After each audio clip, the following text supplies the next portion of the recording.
আজকে আমি দুঃখ নিয়ে কিছু কথা বলবো। এই দুঃখটা আমার নয়। দুঃখ একটা শব্দ, একটা ভাব, একটা অনুভব, একটা অনুভূতি যা আমাদের মধ্যে আছে, যা আমরা এই দুঃখ থেকে জীবনে অনেক কষ্ট পাই। আমরা নিজের জীবনকে একাকী করে ফেলি, অনেক পরিবার পরিবেশ থেকে দূরে সরে যাই, দুঃখ নিয়ে আত্মহত্যা করি। এই দুঃখ নিয়ে কত কাহিনী, কত ইতিহাস তৈরি হয়, কত প্রেমিক প্রেমিকা কত নাটক করে। আবার বাস্তবে আমরা অনেকেই এই দুঃখ পেয়ে আমরা হেরে যাই, আমরা জীবনের কর্মশক্তি হারিয়ে ফেলি। আসলে দুঃখটা কি, কি করে দুঃখ আমার যে জীবনে আসে এবং দুঃখ থেকে কি করে মুক্তি পাওয়া যায়, সে ব্যাপারে কিছু কথা বলবো।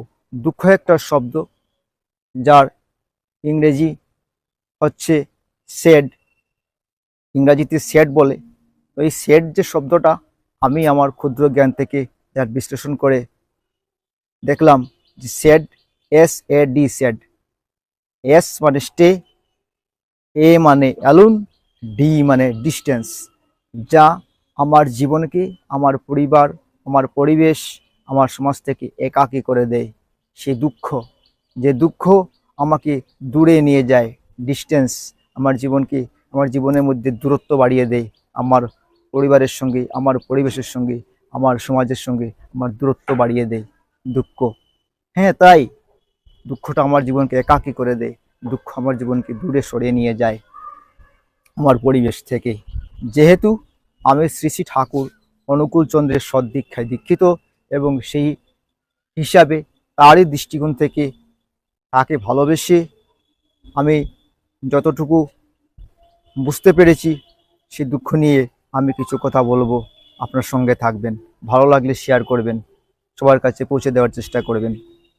ঠাকুর তার একটি শ্রেয়স্থলিখিত একটা গ্রন্থ আছে, সত্যানুসরণ, আপনারা সকলেই জানেন। এই সত্যানুসরণ গ্রন্থের ঠাকুর লিখেছেন যে চাওয়াটা না পাওয়াই দুঃখ, চাওয়াটা না পাওয়াই দুঃখ। ঠাকুর বলছেন আমরা চাইতে জানি না, এমন কিছু অবান্তর কিছু আমাদের চাওয়া থাকে, যে চাওয়াগুলো আমাদের জীবনে যখন প্রাপ্তি ঘটে না, তখনই কিন্তু আমরা দুঃখ পাই, আমাদের জীবনে দুঃখ আসে।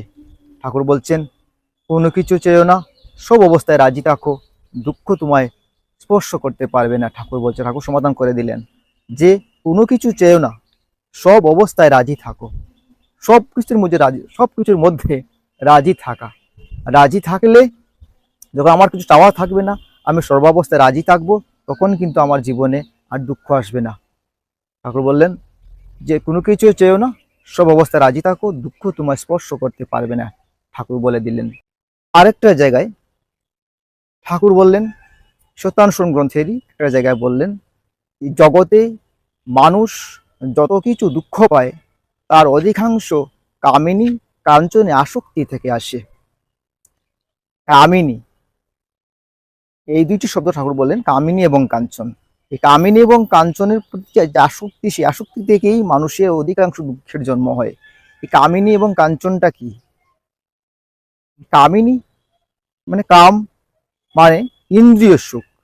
সেই ইন্দ্রিয় সুখ অনেক রকমের হতে পারে, অনেক রকমের হতে পারে সেই ইন্দ্রিয় সুখ। যে ইন্দ্রিয় সুখের আসক্তি থেকে আমাদের মধ্যে সেই দুঃখের জন্ম হয়। আমরা জানি না, এই মায়ার জগতে এসে আমরা বুঝতে পারি না, আমাদের মধ্যে সেই চুরের মতো সেই কামিনীটা বাসা বেঁধে থাকে, এবং সেটা যখনই বাধাপ্রাপ্ত হয় তখনই কিন্তু আমাদের মধ্যে দুঃখ আসে। আমরা সেই ইন্দ্রিয় সুখটাকে ভোগ করতে যখন পারি না, তখনই কিন্তু আমাদের মধ্যে সেই দুঃখের সৃষ্টি হয়। আর একটা শব্দ বললেন, কাঞ্চন, মানে অর্থ, মানে টাকা পয়সা, এইগুলো। আমাদের ওইগুলোর প্রতিও একটা বিরাট আসক্তি আছে। আমরা যে যতটুকু আমাদের জীবনের, আমার জীবন চালনায় প্রয়োজন, তাতে কত অধিক চেয়ে বসি, যে যার হিসাব আমি করতে পারি না, যা আমি পাই না, যা আমি অর্জন করতে পারি না, এবং সেখানেই আমার মধ্যে সেই দুঃখ আসে।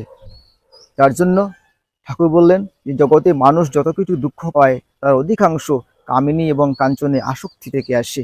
এই দুটো থেকে যত দূরে সরে থাকা যায় ততই মঙ্গল।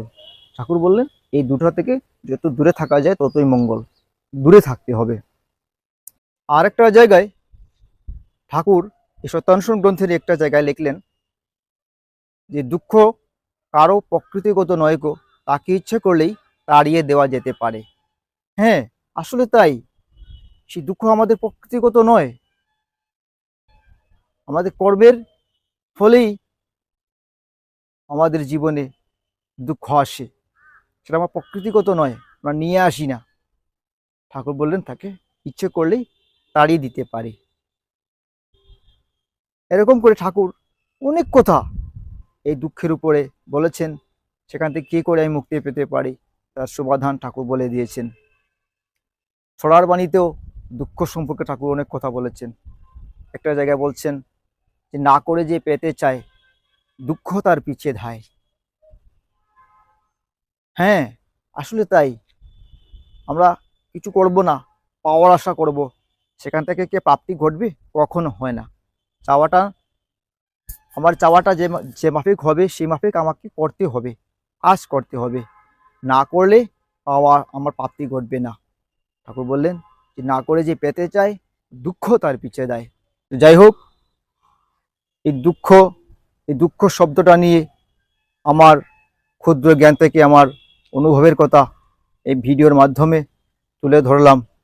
সবাই ভালো থাকবেন। জয় গুরু।